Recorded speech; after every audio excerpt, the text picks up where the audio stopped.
प्रयागराज में एक कोचिंग संचालक से 1 करोड़ की रंगदारी मांगे जाने का सनसनीखेज मामला सामने आया है। हमारे साथ कोचिंग संचालक विवेक जी हैं, उनसे बात करते हैं। विवेक जी, क्या पूरा मामला था? सर, ये मामला यहाँ 10-12 लोग एक बार 4 सितंबर को मेरे संस्थान में आते हैं। मेरी गैर मौजूदगी में मैं था नहीं वहाँ पे, उस दिन मैं दिल्ली था, और मेरे उसको स्टाफ को डरा धमका के गाली गलौज करके शाम के 7 बजे की बात है 4 सितंबर को कहते हैं कि अपने मालिक से कह देना 50 लाख रुपए का इंतजाम कर दे, 7 दिन का समय दे रहे हैं, नहीं तो कोचिंग बंद कर दे, जला देंगे इसे, और हमारे उसके बिना कोचिंग नहीं चला सकता है यहाँ। तो मैंने सोचा कि यार कोई ऐसे ही चंदा बंदा मांग रहा होगा, परेशान कर रहा होगा, मैं बात को आगे नहीं बढ़ाना चाहता था। मुझसे गलती हुई कि मैंने तुरंत पुलिस को तहरीर नहीं दी। तो फिर उन्होंने जो 1 हफ्ते का समय दिया था, वो 10 सितंबर को समय पूरा हो रहा था। हमने उन्हें कोई रेस्पॉन्स नहीं दिया था पूरे हफ्ते में कि हम देंगे नहीं देंगे कुछ भी। तो फिर वो परसों 10 सितंबर शाम 6:30 बजे वो पहले 7-8 लोग आए, फिर उसके थोड़ी देर बाद 7-8 करके 15-20, और वो लगभग 37 मिनट मेरे ऑफिस में रहे। और उन्होंने आते ही हमने उनको पानी वानी पिलाया, गेस्ट समझ के, जैसे आप रेस्पेक्ट करते हैं किसी की। और वो फिर बोले कि भाई हाँ 7 दिन में कहाँ थे, गुंडे कर रहे हो, तुमने सोचा कि ऐसे बच जाओगे, और गाली गलौज करने लगे। यहाँ बच्चियाँ पढ़ रही थी, 11th-12th में एनडीए की बच्चे थे इन दोनों हॉल्स में, वहाँ पे पूरा स्टाफ था। तो वो मतलब एक सब हम लोग घबरा गए, डर गए। मैंने कहा भाई आप गालियाँ मत दीजिए, क्योंकि यहाँ पे बच्चियाँ आएँ, बहुत गलत असर पड़ेगा। तो फिर वो एकदम तुरंत बैट लेके मेरे ऊपर दौड़ पड़े कि गुंडे कर रहा है बाहर से आके, और अभी 1 करोड़ रुपए दे। 2-3 उनमें से बोलने लगे, वो बाहर भी बहुत सारे थे, कि पेट्रोल की कैन लाओ और इसके ऑफिस को जला दो। तो अब यहाँ पे लगभग 100 के बच्चे करीब अध्ययन कर रहे थे, तो उनकी भी सुरक्षा थी। तो बहुत ज़्यादा एकदम भय में आ गए। फिर हमने 112 पे कॉल की, तो पहली मदद 6:31 पे ही हमने कॉल लगभग कर दी है। 20 मिनट बाद मिली। 2 पीआरवी जवान आए, वो उनमें एक एजेड थे, वो उनसे भी बदतमीजी करने लगे पीआरवी, क्योंकि पर्याप्त बल नहीं था।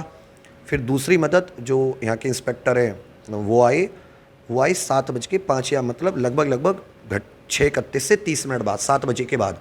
तो आधे घंटे वो यहाँ पे उत्पात मचाते रहे, तरह की धमकी, मतलब कोई कानून व्यवस्था कुछ नहीं है सर, बेकार है सब कुछ। मतलब सोचिए कि आपकी इतनी ज़्यादा SOS इमरजेंसी मदद मांगने में भी 30 मिनट 20-20 मिनट वो लोग एक ऑफिस में रुक जा रहे हैं।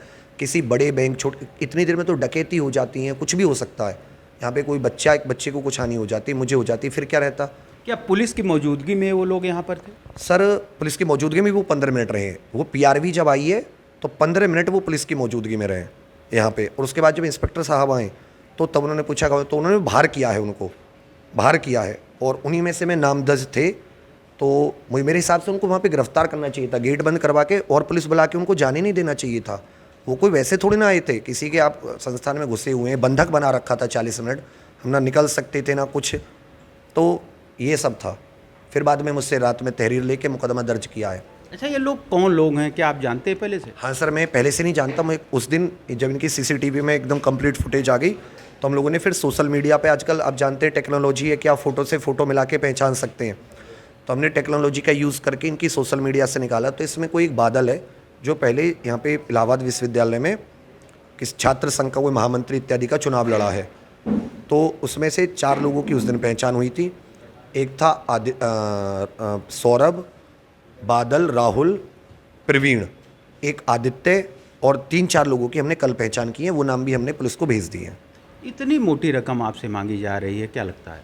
सर, अब जैसे मैं दिल्ली से आया हूँ, उनको तो लगता है कि कोचिंग है तो वो इतना अरबपति व्यक्ति होगा और कैसे न कैसे डरा धमका के दे ही देगा, जबकि कोचिंग बनाने में, लगाने में बहुत इंसान का मतलब सब कुछ ही खर्च हो जाता है। और फिर ऐसे नहीं कि लगातार आपको 1-2 साल इंतजार करना पड़ता है, तब जाके आप अपना ऐसा निकाल पाते हैं कि चलो अपनी, तब तक तो लॉस में चलता रहता। पर इन लोगों का कोई कानून व्यवस्था का डर नहीं है, तो बोले आदमी बेच के लाए खुद को या कर्ज लेके लाए, हमें तो चाहिए, ये है। आपने FIR भी दर्ज करा दिया है, अब क्या लगता है कि आपको न्याय मिले?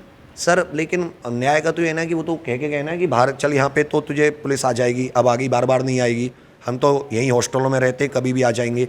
जलाने में हमें क्या है, रात को आके पेट्रोल छिड़क के जला दिया, तो मेरा तो सामान जला, तो मैं कहाँ से फिर इसको दोबारा खड़ा कर पाऊँगा।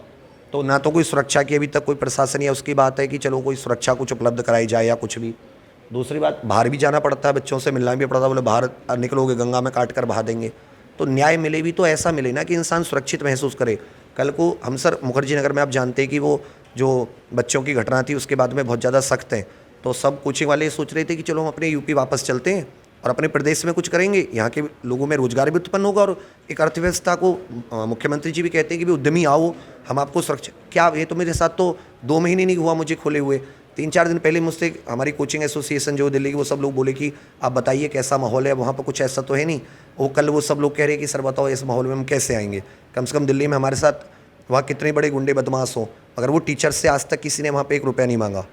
टीचर से नहीं मांगा, हमसे नहीं मांगा कभी भी किसी ने। क्या घटना के बाद बच्चों में भी दहशत है? सर दहशत एकदम, बच्चियाँ रोने वगैरह लगी तो बहुत मुश्किल से माँ बाप सोचेंगे इसके यहाँ क्यों भेजें, यहाँ पे तो गुंडे आते हैं, कोई नहीं भेजेगा ना सुरक्षा में।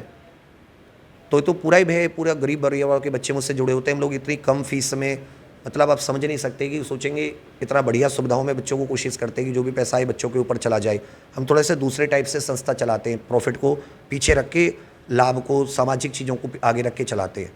क्या पुलिस अधिकारियों से भी आपने इस घटना को अवगत कराया? पुलिस अधिकारियों से तो बस वो इंस्पेक्टर साहब आए थे तहरीर के लेकर, उन्होंने मुकदमा दर्ज कर दिया। उसके अलावा तो पुलिस को बाकी अधिकारियों को मतलब नहीं है कि क्या हो रहा है। क्या मैं काम छोड़ के सर मैं अधिकारियों के पीछे जाऊं, मतलब मेरे पास उतना, मैं मारेंगे मर जाएंगे यहीं पे, ठीक है कोई दिक्कत नहीं है, पर हम सर ऐसे ना तो डर के किसी को पैसे देंगे और ना हम अधिकारियों के गली गली चक्कर काटेंगे।